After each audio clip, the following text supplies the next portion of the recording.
क्या वरुण गांधी बीजेपी से खफा हैं? वरुण गांधी किसी दूसरी पार्टी का रास्ता तलाश रहे हैं? क्या वरुण गांधी के लिए कांग्रेस आसानी से दरवाजे खोल देगी? वरुण गांधी इन दिनों सुर्खियों में इसलिए बने हुए हैं क्योंकि ये कहा जा रहा है कि वो कांग्रेस में शामिल हो सकते हैं। इस पर कई नई नई अटकलें लग रही हैं। लेकिन क्या वरुण गांधी के कांग्रेस में आने के रास्ते में उनकी मां मेनका गांधी खड़ी हैं? गांधी परिवार में अगर इतिहास पर गौर करें तो सोनिया गांधी और मेनका गांधी के रिश्तों की तलखी कहीं ज्यादा है। देवरानी जेठानी के रिश्तों में इतनी दूरियां हैं कि दोनों एक दूसरे की ओर देखती तक नहीं। ये नफरत कैसे बढ़ी, सिलसिलेवार तरीके से हम आपको इस रिपोर्ट में बताएंगे। हाल ही में वरुण गांधी ने ये कहा था कि छुट्टा जानवर फसल नहीं, देश का भविष्य खा रहे हैं। छुट्टा पशु हो, गन्ने के भाव का मामला हो या शिक्षा मित्रों का, वरुण गांधी भाजपा के वो एमपी हैं जो लगातार अपनी ही सरकारों पर हमलावर रहे हैं। अक्सर ये देखा गया है कि शत्रुघ्न सिन्हा से लेकर नाना पटोले तक जो भी नेता जब आला कमान के खिलाफ बोलता है तो फिर उसकी पार्टी से दूरियां बढ़ जाती हैं और उस नेता की जल्दी ही पार्टी बदलने के कयास लगने लगते हैं। आपको बता दें कि मनमोहन सिंह से लेकर अखिलेश यादव तक विपक्षी नेताओं की तारीफ वरुण गांधी कर रहे हैं। इससे लगता है कि वरुण गांधी कांग्रेस में जा सकते हैं।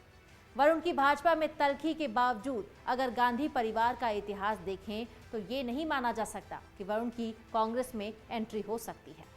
सोनिया गांधी और राजीव गांधी की शादी 1969 में और उसके 5 साल बाद 1974 में मेनका और संजय की शादी हुई थी। मेनका और संजय की शादी के बाद इंदिरा गांधी का पूरा परिवार मतलब दोनों बेटे और बहुएं साथ रहती थी। मेनका की शादी को एक ही साल हुआ था कि इंदिरा गांधी ने देश में इमरजेंसी लगा दी।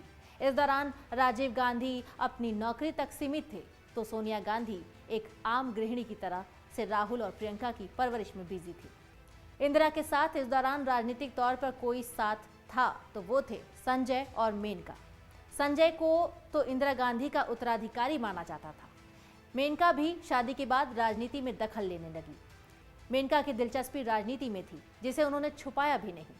मेनका गांधी ने सास इंदिरा का खूब साथ दिया। इमरजेंसी के दौरान वो सूर्या मैगजीन निकालती थी। इस मैगजीन में उन्होंने कांग्रेस और खासतौर से इंदिरा गांधी के विरोधियों को जमकर निशाने पर लेती थी। इमरजेंसी हटी और देश में चुनाव हुए। 1977 में इंदिरा गांधी सिर्फ सत्ता से ही बेदखल नहीं हुई, वो रायबरेली से अपना चुनाव तक हार गई। चुनाव हारने के बाद उनको सरकारी आवास खाली करना पड़ा। सोनिया गांधी पूरी तरीके से गृहिणी की तरह थी और वहीं मेनका गांधी राजनीतिक मसलों पर बोलती थी। वो चाहती थी कि उनकी सास इंदिरा उनसे सलाह लें, लेकिन समय के साथ साथ इंदिरा का झुकाव लगातार सोनिया की ओर बढ़ने लगा और इससे मेनका के मन में एक खटास पैदा होने लगी। लेकिन 1980 में संजय गांधी की प्लेन हादसे में मौत हो गई। इसने गांधी परिवार में सब कुछ बदल कर रख दिया। संजय के जाने के बाद मेनका खुद को उनकी सियासी उत्तराधिकारी के तौर पर देख रही थी। इसकी बड़ी वजह राजीव गांधी की राजनीति में दिलचस्पी ना होना भी था। उनको लगता था कि वो ही संजय की सीट से लड़ने के लिए सबसे उपयुक्त है। संजय की मौत के बाद खाली हुई अमेठी सीट से इंदिरा गांधी ने मेनका के बजाय राजीव गांधी को उतारा। इसने मेनका को तगड़ा झटका दे दिया। इससे इंदिरा गांधी के इस फैसले के बाद मेनका और सोनिया के रिश्तों में दूरियां और भी बढ़ने लगी थी। आपको बता दें कि राजीव गांधी जैसे ही संजय गांधी की जगह अमेठी से सांसद चुने गए तो साफ हो गया कि अब वो इंदिरा गांधी के राजनीतिक वारिस हैं। इससे मेनका को झटका लगा। ऐसे में मेनका की इंदिरा के साथ साथ सोनिया से भी तलखी बढ़ती गई। लगातार बढ़ती दूरियों का नतीजा ये रहा कि 1982 में मेनका गांधी आधी रात को इंदिरा का घर छोड़कर निकल गई। मेनका ने राष्ट्रीय संजय मंच बनाकर खुलकर सास का विरोध शुरू कर दिया। 1984 का चुनाव हुआ तो मेनका ने अमेठी से राजीव गांधी के खिलाफ चुनावी ताल ठोक दी।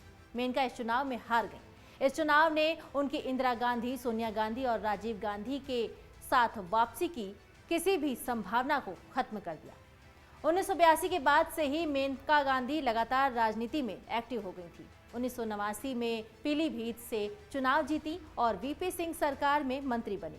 बाद में वो बीजेपी में आ गई। दूसरी ओर राजीव गांधी की मौत के कुछ सालों बाद सोनिया गांधी भी राजनीति में आ गई और उन्होंने कांग्रेस की कमान संभाल ली।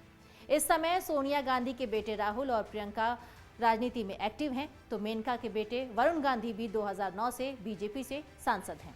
दोनों देवरानी जेठानी में बीते 50 सालों में पारिवारिक और राजनीतिक तौर पर कई तरह के दौर देखे, कई तरह के उतार चढ़ाव आए, लेकिन दोनों के बीच जो दूरियां बनी वो कम नहीं हुई। ये बीते चुनाव में भी दिखा था। ऐसे में राजनीति के जानकार भले ही वरुण के कांग्रेस में आने की बात कहते रहे हों, लेकिन कई तरह की अटकलें लगती हों, लेकिन मेनका सोनिया की जो तलखी है उनके सामने आने से ये संभव नहीं दिखता। अगर आप ये वीडियो YouTube पर देख रहे हैं तो हमारे चैनल को सब्सक्राइब करें और बेल आइकन को दबाना ना भूलें। अगर आप Facebook पर ये वीडियो देख रहे हैं तो हमारे पेज को लाइक करें। डाउनलोड करें अमर उजाला ऐप और पाएं खबरें लगातार।